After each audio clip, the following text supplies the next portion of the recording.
Сутринското изгрејсонце на Велики четврток или меѓународот познат како Вели четврток започнува великденското празнување со вапцување на првите 3 јајца, а потоа и другите.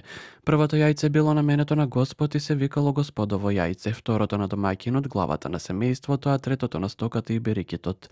Особено повеќе обичаи и верувања се поврзани со јајцето првак, за кое се верува дека има магиска моќ, кое подоцна стои пред иконата. Се верува со него се враќа облак, се лекуваат болести кај луѓето и стоката, тоа заштитува од пожар, гром.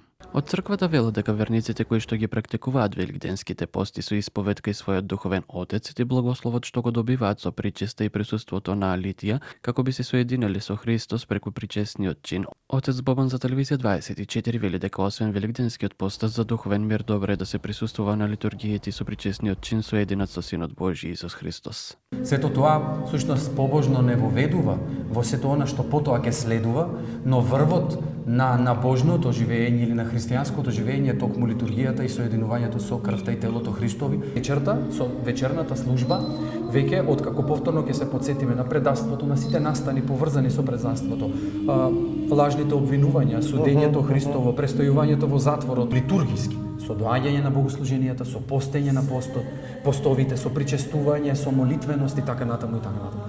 Нешто што ги прави да се христијани. Граѓаните велат дека овој голем празник ќе го прослават со блиските во кругот на семејствата со празнична трпеза, одење на црква и секако практикување на традиционалните обичаи наследени од своите претходни генерации. За Великден дома со фамилијата, каде? Ние сме дојдени тука од Германија и малку на одмор, да се видиме со родители и така. Со семејството, деца не ми се тука, ние сме сами, така да дома. Па по дома е, да, малце. Ќе прославиме со пријателите, ќе се собереме во друштво и така. И до црква ќе идеме секако. Дома со семејството. И на гости ќе одиме, кај сестра. Евентуално некој патување, дали планирате продолжение? Не, децава ќе одат. Ќерка му ќе одат од Црна Гора.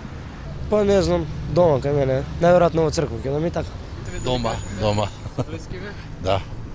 Со блиските нормално да. Сега продолжен викенд дали патувате негде планирате? Не планираме, пензионери сме, ќе одмараме дома. Од туристичките агенции пак велат дека овој продолжен викенд доста се користи за патување. Меѓу најбараните дестинации се градот на 2 континента Истанбул, јужниот сосед Грција, балканските метрополи, но и европските дестинации. Луѓето обично патуваат со автобус, патуваат со авион.